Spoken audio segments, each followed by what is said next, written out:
Here we go. And I believe we are now totally on, live from the Heartland. It's Saturday morning, yet another gray day at this point in Chicago. There's a big demonstration today downtown. We Are One. It's from noon or 1 p.m. between the State of Illinois building and Daily Plaza, which is a very short walk, someone noticed. In any case, show up. If you haven't been to Madison, if you haven't been to D.C., if you haven't phoned up an elected official lately, today would be a good day to do that, Americans.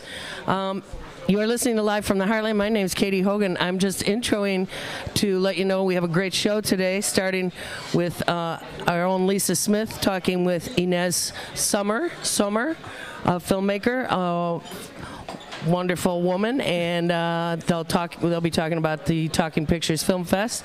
Once they're finished, we've got a double whammy. We've got two aldermen at once. They have to come up second because they're eating breakfast first. But that would be our own local Joe Moore of the 49th Ward, and welcoming our brand new 47th Ward Alderman, Amaya Pawar. Very exciting to have Amaya in the house. Just one comment going out to my good friend Charlie Diedrichsen. You got me, my brother. Oh, you got me so bad. 1 week ago today, I opened the show just talking about current events the way I do, and asked my partner on air, no warning, what's this I hear about a mini Walmart coming to 49th Ward, right at the corner, no less, of Jarvis and Greenview, where guess what, Joe Moore's office is. Yeah, well, it was April Fool's on Katie, and boy did I get got. So Charlie Diedrichsen, kudos to you, you funny guy, you. And I like it when people actually do stuff on April Fools. It's just that I read it the day after. Anyway, that's it, folks. Didn't want to cause alarm out there in the anti-big box land, which we are firmly entrenched in. I thought it was real. There you go. I was appalled. Why aren't we marching? Yeah, exactly. You weren't the only one. You should see the scathing email my partner wrote. But anyway, more on that later, or no more on that later. You gals carry on in the body of film. Thank you, Katie. I am Lisa Smith, and I am talking to Ines Somer. Good morning, Ines. Hi, Lisa. You are here because this is the third year, I believe, for Talking Pictures Fest, and it's located in Evanston, our near neighbors, so that's not that far for our listeners. Right, easy to travel to, right? Very close. And you have a really wonderful, it's a short festival. It's about a week, right? It's 4 days. Oh, it's okay. It's even shorter than that. That's all we can handle. You have too many good films. And it's at various venues, Black Cinema at the Black Museum of Art, Swift Hall at Northwestern. Some of it's screening at Medill. And then some of it is free at the Evanston Public Library. Even though we're not supposed to say that, I'm going to say it. But the first question I'm going to ask you, we'll talk in general about some of the wonderful films that you're screening. But just in general, there are a lot of film festivals right now. I mean, you've got the CUF, Chicago Underground Film Festival. You've got the Chicago Indie Film Festival. You've got the International Film Festival. You've got the Gay Film Festival. Why do we need Talking Pictures? Well, first of all, we're the only film festival on, further up north. Everything else is really centered downtown. So there are lots of us who live up here in Rogers Park or Evanston who are interested in, really cutting edge, interesting, challenging, independent films. So why do we have to leave our community to see those kinds of films? Okay. First of all, and I think what makes us different is not only do we have a great selection of films, a lot of documentaries, etc., but we are really a community-based festival, which is different than some of the other fests. And the reason I'm bringing that up is that we work a lot with community groups in terms of selecting the films and hosting discussions and so on. So we're really kind of embedded in the community. Well, I guess that leads right into the next question, which what makes this festival different from your model? How you produce this festival different from some of the other festivals I may have mentioned? We're a festival without deep pockets. The only thing we have is a lot of volunteers, knowledge, connections with other filmmakers, and so on. So what makes us different is not only the community engagement aspect of a lot of the discussions that we have and the way we select the films. Lisa's waving, so not to let me get distracted here. I think what makes us different is really this approach that we want to make a connection between the filmmaker, the audience, and community groups. And that we do a lot of that collaboratively. Okay, for instance. So we're reaching out. For instance, we don't have our own office or our own venues. So I approached Northwestern University, and we partnered with 3 different departments there. So without this kind of close collaboration, we would not be able to even host a festival. The same is true with the Evanston Public Library. They have hosted us for many years, and we're really grateful for their support. So they are not just giving us venues, but they also have input in terms of the programming. Oh, I didn't know that. Yeah, Block Cinema, for instance, they helped us find some really great international fiction films. Medill, because it's a journalism school, they were really interested in the documentary programming that we could bring there. And they also selected some student films that we integrated into the fest, etc. So it's kind of a win-win for everybody if you have a more collaborative model, and it's not just about us handpicking everything we think is cool. So basically, vodka people are not financing your festival or whatever. Maybe you would like them to finance your festival. I don't know. Yeah, sponsor it. The businesses that sponsor us are mostly smaller Evanston businesses. They're local. And we're really, really grateful for that, because without a little bit of cash, you just can't pay for the printing, you can't pay for, film rentals, etc. So we're grateful. So I'm impressed. Support. I'm impressed that you pulled this together. And let's talk about some of the films and how you get the films and like how you select. Because this isn't it's not just documentary, as you pointed out. There are features, there are narrative documentaries, narrative feature films. So how do you collect these? How do you decide what you're gonna? I mean, you've indicated that Medill, had some input, and where else? So the process is kind of twofold. We put out a call for entries in the fall, so we got about 250 submissions to the festival. What's your criteria when you put out your call? The criteria is that it has to be an independent film. It can't be a commission piece. It can't be anything commercial. It couldn't be a corporate video, for instance. So it's very broad. But, any animated, documentary, fiction, short film, experimental film can be indie. submitted. Okay. And then it goes through a jurying process where we have pre-screening panels and the films get ranked and rated and so on. So it's kind of a slow culling of these 250 submissions, and we pick the really very best. And those films are in competition and can win awards. So quite a bit of our festival schedule is kind of programmed that way. Some of the standouts that came through the entry process are, for instance, the film Stuff that we're showing on Sunday at 5 o'clock. It's by Larry Johnson. And is he local or no? No, he's from Portland, Oregon. He's going to come into the festival. We have quite a few visiting filmmakers that people can meet. So that's always the best part of a festival. But tell me, let's move into some of the films, just a variety of, give people a taste of, like, if they go to your website, which is talkingpicturesfestival.org. Okay, speaks for itself. What sorts of things, depending on your interest, might people be able to see? So we have 3 international fiction films. The festival opens with the film Old Cats from Chile. Really interesting study of a dysfunctional family, and it's about aging. Just played at Sundance Festival. Wow. So we're really proud that we could draw a film like that. Then there is kind of this very deadpan comedy from China called Winter Vacation, about young teens on the last day of winter vacation.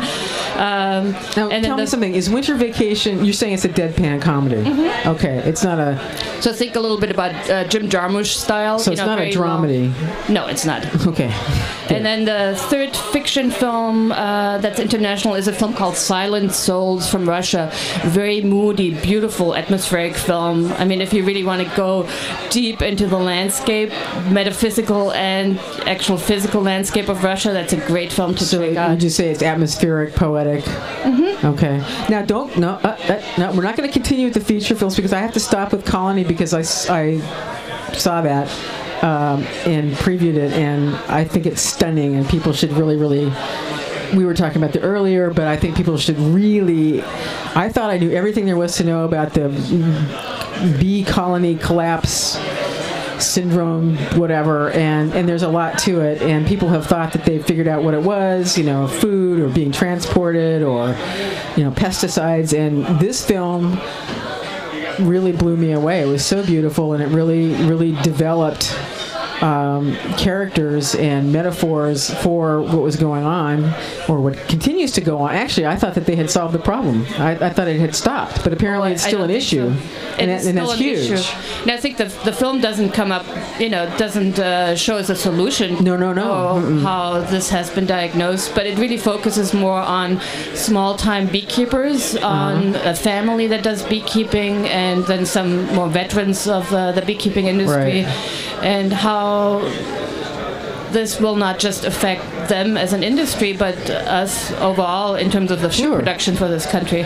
Well, yeah, what did they say? 27 billion disappeared in 2007, and I remember when this was going on, it was such a mystery because they weren't finding the dead bodies of the bees, really. They were just gone. Like, they just went away and died somewhere. But it's a really beautiful film, and by the end of the film, you're like going, God, bees are beautiful. Yeah, and it's just one of the many documentaries that we selected. I'm really proud of our documentary selection because we grew out of this documentary series in Evanston called Real Time. I think that's really our strength. Our core strength is showing documentaries. We have some amazing films that deal with restorative justice. This film, Concrete, Steel, and Paint, on Friday, for instance, shows a project where they use art to bring prisoners and victims of crime together. Then there's the film Sin by Silence, which deals with sexual violence and domestic violence. Well, and how about women who struck out against their abuser and ended up in prison have actually banded together and now finally find a voice in prison to speak out about the abuse they have suffered. Which is odd, because you would think that by the time you're in prison, you would have no voice left whatsoever. That's because their only support system. Some of the ones I'm interested in are, which I haven't screened yet, are The Lord is Not on Trial Here Today. Now that is about the McCollum versus Board of Education case from 1945, which it went all the way to the Supreme Court. And tell us what that's about. That's correct. It takes a case that was based in Champaign, Illinois, and I should mention this film just won the Peabody Award last week. So it's a wonderful film. I must see this. And it's going to play at the Evanston Public Library. And as you mentioned earlier, those programs are free. We actually have 4 free programs in the schedule. So I'm really proud of the fact that we can, do that. Yeah. Most festivals don't offer free programming. Another great film at the public library is going to be You Can't Sing It For Them. That's a film about African American religious music, and it follows the story of one church where they have like 7 or 8 choirs. And where is this located? Is this a New York church? Was this in Harlem? It's on the East Coast. Right, I thought it was in Harlem. And it's a really fun piece because it tells you the story of African American gospel and church music, but at the same time it also shows the struggles because this church wants to make one choir out of those 7 or 8. Oh boy. There are a lot of, choir members who don't like the idea. So it's actually quite, gripping to follow the inside struggles. And I hope our gospel music producers at Down WLUW are aware of this film. And what night is that particular? What's that called again? You Can't Sing It For Them? You Can't Sing It For Them. It's on Saturday afternoon, April 16th at 3 o'clock at the Evanston Public Library as part of the Talking Pictures Festival. And if people want to read more up about the schedule, they should go to our website, talkingpicturesfestival.org. Now, you were mentioning something called a film called Stuff. Yeah, I mentioned that earlier. That's definitely one of my favorite picks of the festival, and that came through the entry process. Some of the other films that we mentioned, we actually are renting and booking because we know we have people interested in environmental issues, so we sought those films out. Stuff is such an intriguing personal documentary. It opens up with the filmmaker going through a storage locker. His parents are aging, and it becomes clear they have passed away, and he goes through all the stuff that they've collected and what you do with this stuff. So that triggers all kinds of memories. It allows him to reflect on his relationship to his parents, which is very difficult, especially his relationship with his dad. also allows him, as a man in his 50s or 60s now, to kind of reflect on all the kind of roles that he was forced to take on as a man in society. What's also interesting is that through the course of the filming, which takes him 8 or 10 years, he actually loses his studio, he loses his apartment, and ends up being homeless, and he still keeps filming. How can you afford that? Well, I think he did it bit by bit, you know. So it's just an incredible kind of, through this metaphor of stuff, an incredible kind of psychological journey. Okay. Very fascinating film. Well, and actually, just looking at these and what I've seen already, just the samples of films that I've seen, and by the way, we should say that this festival starts next Thursday on April 14th, so you have plenty of time to get the schedule and decide what you want to see. And frankly, the more I hear about it, the more I feel like I should just camp out and make a little schedule, like I need to be here, then I need to go there. I think Live from the Heartland should come on a road trip, and next Saturday come to the festival and interview all the visiting filmmakers. Whoa! Oh, that's a thought. We could do that. Let's just do. We've got time for maybe to talk about one or two more films, and why the other question I want to ask, I guess, is like, okay, you already do real time, and that's strictly documentaries. Now, why are we doing, why didn't you just expand that to include features? Why did you do a separate fest? How is this different? I mean, how is why did you need a separate?